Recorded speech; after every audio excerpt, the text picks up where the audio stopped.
Clicking on this video, I bet you're expecting me to just chill for board wipes to slow down the game, or that I'm paid off by Big Counterspell and the Shadow Cult of Blue Mages. Or more realistically, you expect me to repeat a lot of points from my stacks and combo video. But I actually think traditional control serves a slightly different purpose and is a solution to a lot of issues modern Commander players have. So what do I mean by traditional control? Stacks is trying to control the amount of resources your opponents have to play their cards. Normal control doesn't work that way. You're normally trying to outvalue your opponents by reducing all of their resources long into the late game before going for a win. In 60 card formats, control decks will often have removal, like counter spells, maybe some board wipes, and then a big, powerful, over-the-top finisher to end the game. Indomitable creativity decks in Modern are a great example of this. Lightning Bolt and Spell Pierce, plus the 3-mana Teferi, hold down the fort until you can use creativity to put an Arcana Cruelty into play. So what does a control deck look like in Commander? Let's take a look at a Niv Mizzet CEDH control deck. It's pretty similar, but we have a lot more card draw. Not just from the Commander, but also Rhystic Study and the One Ring. Cards that draw many cards are a lot more important in Commander than they are in 60 card formats. Instead of a big creature to finish off the game, there is a combo. Niv Mizzet will draw your entire deck if you enchant him with a copy of Curiosity and then draw a card. It's got a similar idea to the 60 card example though. You draw enough cards to remove your opponent's threats and then finish off with something big. Many of y'all might be saying, so what? I know what a control deck is. Now that might be true, but I think that if more people played control decks or just tried them out, it would help them with a lot of the salt that comes from many cards. I already don't think people play enough removal as is, and when I try to say to people, you should have 10 pieces of removal minimum, and then some people come back to me saying, oh, I don't want to play a control deck. But why not? There's a lot of fun control themes to try. You can go Enchantress, or maybe Super Friends. Don't buy the new precons though, they're way overpriced. You could do Spellslinger, or the actual full-on Draw-Go control. Control in casual Commander feels so good, because you're building up to some massive turn. You don't need a combo finish. You can do crazy stuff like Expropriate and Fork to double Expropriate, or Mind's Dilation into a copy enchantment and get 2 of those, which will give you so much value you can just grind your opponents out of the game.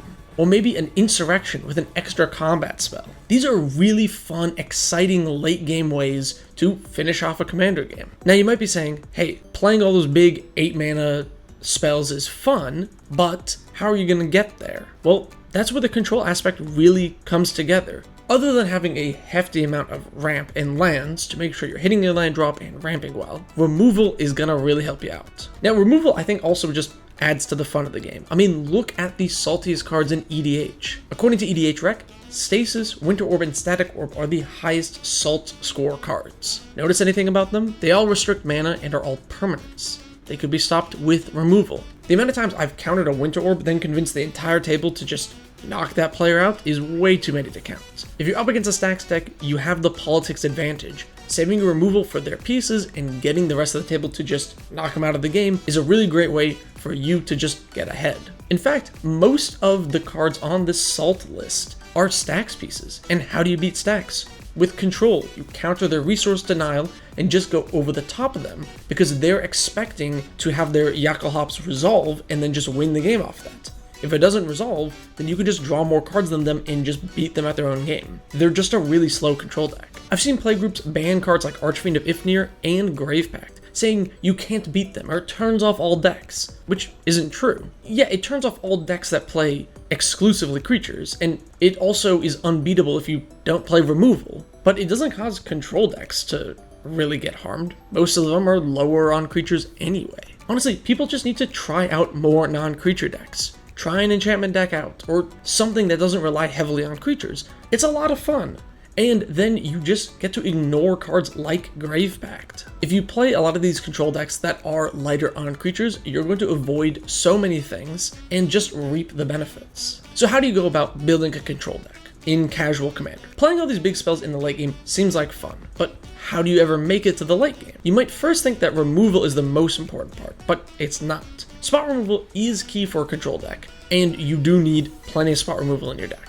But the problem with spot removal is it's always card disadvantage. If I use a Vindicator or Counterspell to remove something big, then yeah, that opponent and I are both down 1 card. but your other two opponents haven't lost anything. It's really hard to actually spot removal shoot down the entire board, because you won't be able to keep up. There's no way you're going to have enough removal in your deck to actually hit every single threat all the time. So how do we fix this? Board wipes are one of the best ways to catch up, but the real answer is card draw, the most important part of any control deck. Cards that provide card advantage, and I don't mean cantrips like Serum Visions, cards that draw 2 or more cards, something that gives you more cards than you started with when you cast it. Necropotence is one of the best examples of this, since it can draw you enough cards to actually remove every threat at the table. But also, cards like the One Ring or the Magic Mirror, which ramp up over time, are able to get you so many cards so quickly. Anything that can get you a lot of cards is great for a control deck. This is easier in blue because of X draw spells, but there are ways that other colors can also get a lot of card draw, and that's with virtual card advantage. This means you get more value per card without drawing cards. So think about a board wipe.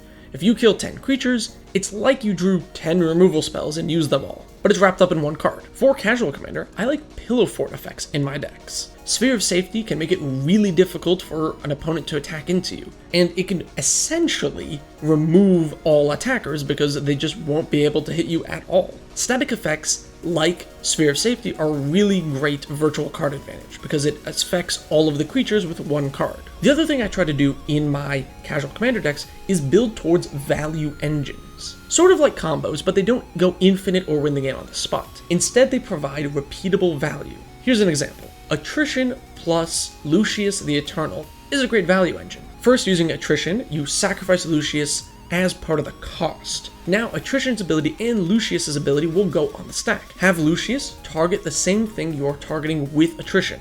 Then, Lucius gets exiled underneath it, Attrition destroys it, and you get Lucius back. Now, essentially, with these two cards, you have built pay 1 black mana, destroy target non-black creature. This is a way outside of blue that you could have drawn enough cards to remove everything on the board. Value engines like this make it really difficult for players to actually attack you and knock you out of the game. I guess depending on how many black creatures they have in this case. Here's some other value engines I like. Clock of Omens and Goblin Charbelcher in an artifact focus deck. With enough random artifacts and some mana, you can activate the Charbelcher multiple times in a turn cycle and knock out multiple creatures. Another great value engine is Spore Frog and Gift of Immortality. That's a pretty funny combo that lets you keep fogging the table until someone has either exile-based removal or can exile your graveyard. Once you have your value engines and card advantage, just fill the rest of your deck with lands, ramp, and whatever win con you want. That's the beauty of control in Casual Commander. Big spells, combo, massive creatures,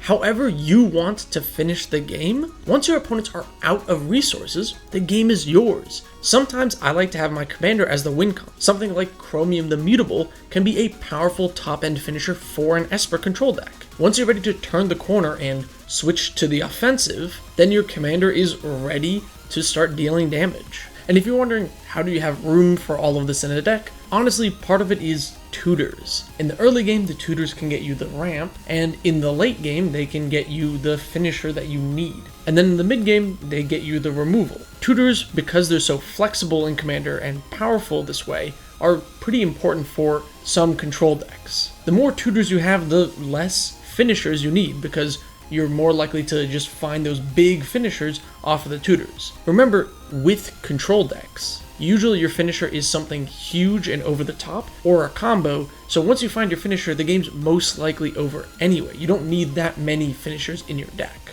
Here are a few things to keep in mind. Control does not mean blue. You can do control in every color combination. Some of them is easier than others, but if you really don't like blue, then try black as a main color. Cards like Mind Twist are great ways to just run your opponent out of resources, and Bolas's Citadel can create huge amounts of card advantage. Don't want to play black?